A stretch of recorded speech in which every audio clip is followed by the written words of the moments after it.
Fala, tropa! Já pediu a sua forneria original? Ainda não? Link na descrição, ó.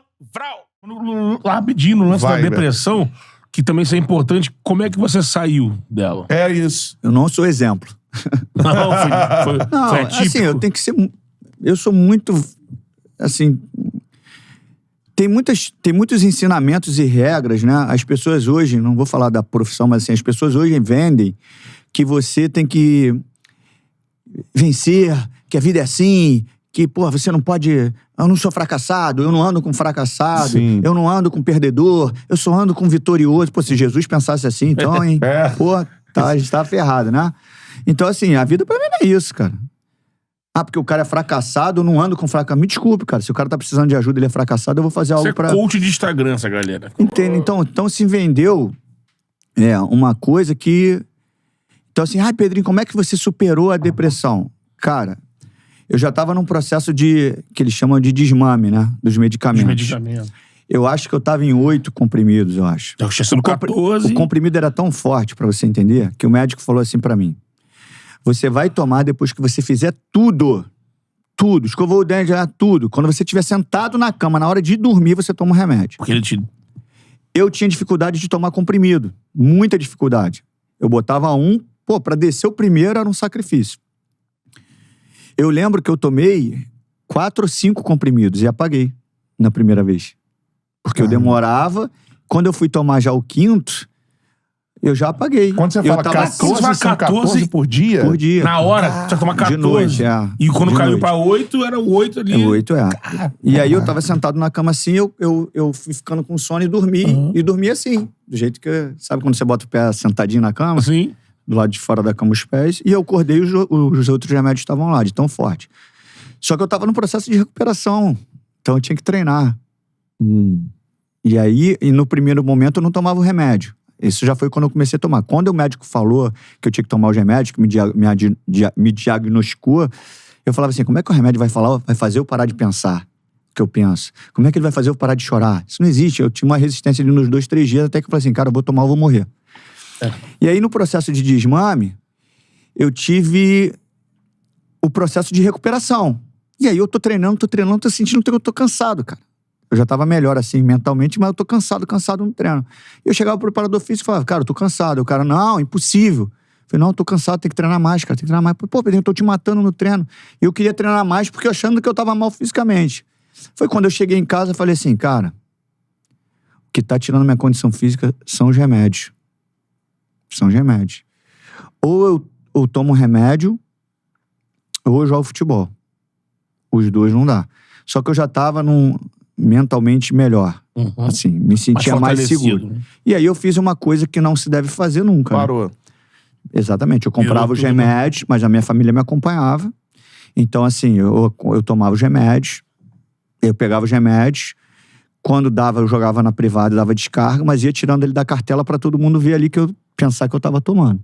Até que um dia eu tive um pequeno problema no joelho, e aí foi uma das coisas que mais me machucou, porque eu tava com uma dor no joelho, e o médico falando que era tendinite. E aí eu tô tratando ali um mês e meio, 2 meses, e a dor não passava, e ele chegou pra um amigo meu e falou assim, cara, ajuda lá o Pedrinho, que essa dor é da cabeça dele. E foi nesse processo dos 8 remédios. Eu falei, cara, aí meu amigo me contou, ó, o médico tá falando que essa dor não existe, que é a dor psicológica por causa da tua depressão. Eu falei, cara, eu tô com dor. Eu tinha que provar pra pessoa que eu tava com dor. Aí eu comecei a colocar em dúvida, pô, será que essa dor é da minha cabeça? Aí me deu um estalo, falou assim, cara, vai no Dr. Camanho, que foi o cara que me operou no Palmeiras, você machucava, eles te levavam pro especialista. E quem me operou o joelho no Palmeiras foi o Dr. Camanho. Aí eu fui lá no Dr. Camanho. E aí o Dr. Camanho viu que o meu nervo do joelho, ele aumentou de tamanho. Então ele estava comprimindo a patela. Eu tinha que fazer uma pequena cirurgia. Então realmente eu estava com um problema. E aí a minha família foi pro hospital comigo pra eu fazer essa cirurgia. E chegou de noite, e aí o remédio? Que a minha família achava que eu estava tomando. E eu estava deitado na cama, e o remédio chega assim na minha mão pra eu tomar, e eu já estava um tempão sem tomar. Sem tomar, caraca. Aí eu falo assim, não vou tomar. Mas você vai dormir agora. Eu falei, não vou tomar. Ah, mas por quê? Eu não tô entendendo. Você vai dormir agora? Não vou tomar. Eu tive que dar-lhe uma pancada pra sair do quarto. Pancada que eu digo de gritar, não vou tomar, não quero tomar agora, não sei o que saiu. Aí a minha irmã veio falar comigo, pô, tu tá maluco, cara? Tomar um remédio. Eu falei, Shirley, Já não tomo remédio há um bom tempo. Aí todo mundo desesperou, porque eles viram o estado que eu tava, né? No início. E aí foi dessa forma que eu parei. E depois desse dia, depois do primeiro dia, né, que eu parei de tomar, nunca mais eu botei um comprimido com relação a antidepressivo na boca, assim. E como é que você vive hoje, assim? Hoje eu sou um cara muito mais fortalecido, né? A minha mulher fala que sou hiperativo, assim, porque eu quero viver todos os minutos da vida, assim, intensamente. E se ocupar, né, de atividade. Cara, muito, assim, muito. Eu deixo minha mente ocupada o tempo inteiro. Se você perguntar que coisas do passado não me machucam, machuca. Pô, toda hora, às vezes, eu vou pro chuveiro, eu lembro da lesão, como poderia ser a minha carreira, e me dá uma tristezinha. Não é a frustração. É apenas assim, pô, poderia ser diferente, cara. Eu tava voando, seleção. Pô, já tinha uma história na seleção de base, era convocação em todas as seleções, mundial. Então, às vezes, isso mexe comigo. Mas, assim, o que eu sofri mentalmente, cara, eu não desejo pra ninguém. Porque, assim, a doença mental... Por isso que eu falo a questão do jogo, cognitiva, personalidade, cabeça boa, faz muita diferença pro cara jogar. Muito. E, cara, que fica um exemplo aqui pra todos no meio do futebol. O Pedrinho trocou muito na questão dos jornalistas também, né? Eu acho que a nossa classe... Pensar muito como critica o jogador. Não é jornalista por formação acadêmica, não. Hein? Não, sim. Quem exerce são a profissão. comentaristas esportivos e o que me decepciona mais não são os acadêmicos, não. São os boleiros. Os jogadores, né? São os boleiros.